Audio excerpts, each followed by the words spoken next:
మీ పేరండి? నా పేరు సయ్యద్ సికందర్ అలీ. ఓకే. ఏం చేస్తుంటారండి? ఈ క్యాబ్ నడిపిస్తాను. క్యాబ్. ఎన్నాళ్ళ నుంచి అండి?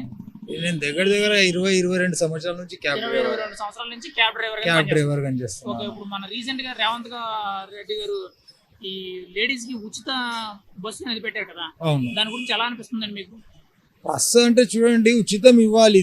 ఏది ఇవ్వాలి? విద్య ఇవ్వాలి, వైద్యం ఇవ్వాలి. ఓకే. ఇక అన్ని ఉచితాలు ఇచ్చుకుంటా కూర్చుంటే ఇక ఏడబోతాం సార్ చెప్పండి. ఇప్పుడు మీకు దాని వల్ల మీకు ఏమైనా బేరాలు అవన్నీ తగ్గిపోయినాయి? మస్తు తగ్గినాయి, చాలా వరకు తగ్గినాయి. తగ్గినాయి. అవును. మీ పక్కన ఆటో ఉన్నది, ఆటో చూడండి, అయినా ఖాళీ కూర్చున్నాడు, ఏం బేరాలు లేవు. ఇప్పుడు ఇంతకు ముందు సుమారుగా ఎంత వచ్చేదండి మీకు డైలీ వైజ్ గా మీరు ఈ క్యాబ్ తోలితే? ఒక 1000-1500 దాకా వచ్చి ఇప్పుడు 1500 మాక్సిమం తగ్గింది. ఎఫెక్ట్ అయితే పడ్డది. తగ్గడం అయితే తగ్గింది. తగ్గింది. ఎంత వస్తుందండి సుమారు? ప్రజెంట్ గా ఒక 600-700 వస్తున్నాయి. 6 నుంచి అంటే సగం ఆదాయం పడిపోయింది. సగం ఆదాయం పడిపోయింది. ఇంకొక విషయం మీకు చెప్పాలి ఏంటంటే ఓకే. మొన్నటి వరకు కొత్త గవర్నమెంట్ ఫామ్ కాకముందు ఓకే. ఓపెన్ మార్కెట్ లో బియ్యం కొననీకి పోతే ఓకే. ఆ బియ్యం 55-60 రూపాయలు కిలో ఉండే. ఓకే.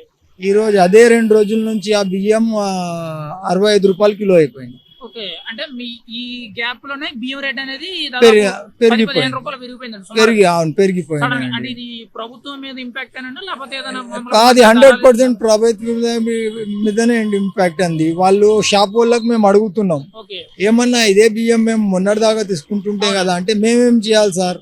గవర్నమెంట్ వాళ్ళు ఉచిత బస్సు ఇచ్చిర్రు, రేట్లు పెంచేసిర్రు, మేము గిడంగా పెంచేస్తున్నాం, మేమేం చేయాలంటున్నాం. గవర్నమెంట్ అయితే ఖచ్చితంగా దీనికి బాధ్యత వహించాలి. 100% వహించాలి. ఇప్పుడు ఈ పథకం అనేది ఇవ్వడం వల్ల మంచిదేనంటారా లేకపోతే నష్టం ఎక్కువ అంటారా? ఇది నష్టమే సార్. లాభం అని ఎవరు చెప్పినారు చెప్పండి? ఎవరికి చాలా లాభం మంది లేదు. ఏమంటున్నారంటే ఆడవాళ్ళకి ఫ్రీ బస్ అనేది ఫెసిలిటీ కల్పిస్తున్నారు కదా, దాని వల్ల మాకు సురక్షితంగా మేము ఎక్కడికైనా ప్రయాణాలు చేయగలం, మాకు అంటే ఇబ్బంది ఉండదు అంటున్నారండి. రౌండ్ ది క్లాక్ 24 గంటలు తెలంగాణ గవర్నమెంట్ ఆర్టీసీ నడిపించగలుగుతుందండి? మీరే ఆలోచించండి ఒకసారి. అది వాస్తవమేనండి. ఒక సంధి నుంచి ఇంకొక సంధి వరకు ఆర్టీసీ నడిపిస్తారండి? నడిపించలేరు కదా. అవునండి. నడిపిస్తారు ఎక్కడండి? ఇప్పుడు సికింద్రాబాద్ నుంచి ఏదైనా మెయిన్ ఏరియాకి నడిపిస్తారు, మెయిన్ రోడ్ల మీద మాత్రం నడిపిస్తారు. ఇంకొకటి మీరు నడిపించేది గిడంగా ఆర్టీసీ ఎక్స్ప్రెస్, ఇంకొకటి వేరే ఏమైనా ఖాళీ ఉన్నాయా? Express ordinary. ఆర్డినరీ వేరే లేవు కదా. ఓకే. ఉచితం ఏడిస్తున్నారండి? ఓకే. ఇస్తే అన్ని ఉచితమే ఇచ్చేయండి. మొత్తం ఇప్పుడు వాళ్ళు ఇచ్చిన గ్యారంటీ 6 హామీలు ఉన్నాయి కదండి, అలా అన్ని హామీలు ఇచ్చుకుంటూ పోతే గత ప్రభుత్వంలో సుమారుగా సంవత్సరానికి 2,00,000 కోట్ల రూపాయలు బడ్జెట్ అవుతుందని చెప్పి ఒక అంచనా చెప్తారు కదా. అవును. దానికి ఇప్పుడు ఇంకొక 1,00,000 కోట్లు ఎక్స్ట్రాగా ఖర్చు అవుతుందని చెప్తున్నారండి వీళ్ళు ఇచ్చే 6 గ్యారంటీ హామీలకి.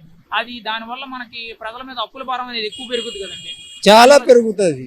మరి సామాన్య ప్రజలు బతకడం కష్టం అవుతుంది కదండి దానివల్ల. ఇప్పుడే నేను చెప్పాను కదండి, మొన్నటిదాకా వారం 15 రోజుల కిందటనే అవును. నేను బియ్యం తీసుకొనికి పోయినా 55 రూపాయలు కిలో ఉండే. అవును. ఈ రోజు అదే బియ్యం అదే షాప్ లో కొననీకి పోతే 65 రూపాయలు కేజీ ఉంది. 10 రూపాయలు పెంచారండి. 10 రూపాయలు పెంచేసి ఇలా ప్రతి వస్తువు మీద పెంచితే సామాన్య ప్రజలు బతకలేడు కదండి. బతకదే లేరు. వాళ్ళు ఉచితాలు ఇస్తున్నారు కదండి, ఏడా బతుకుతారు? వాళ్ళు ఉచితాలు ఇస్తున్నారు అనేటప్పుడు వాళ్ళు మీకు ఆశ కల్పిస్తున్నారు కదండి, అవును. మరి ఓట్లు వేసేటప్పుడు మీరు ఎందుకు ఆలోచించలేకపోతున్నారండి? అంటే ఇప్పుడు ఎట్లా అంటే ప్రతి రాజకీయ నాయకులు ఏమైందంటే ఒకటి అడ్వాంటేజ్ అయిపోయింది, ఉచితం ఉచితం ఉచితం. ఓకే. ఉచితం ఇవ్వాల్సింది సార్ మీరు 2 ఇవ్వండి, వేరేది ఏం వద్దు. ఓకే. విద్య, వైద్యం. ఓకే. హాస్పిటల్ కి పోతే మేము బిల్లులు కట్టలేక చచ్చిపోతున్నాం, అవునండి. అది ఉచితం పెట్టుండి. ఓకే. అది మేము ఒప్పుకుంటాం, మంచిది ఉంది, అది పెట్టండి. హాస్పిటల్ ది పెట్టండి, వైద్యం విద్య పెట్టండి. ఇప్పుడు ఈయన డ్రైవర్ ఉన్నాడు, నేను డ్రైవర్ ఉన్నా. అవునండి. పొద్దుగాలటి నుంచి సాయంత్రం దాకా మేము కష్టపడి చదివి పరిశాన్ ఉన్నాం. అవునండి. మా పిల్లలకు చదువుకోవాలని మాకు ఆశయం ఉంటుంది కదండి. అవునండి.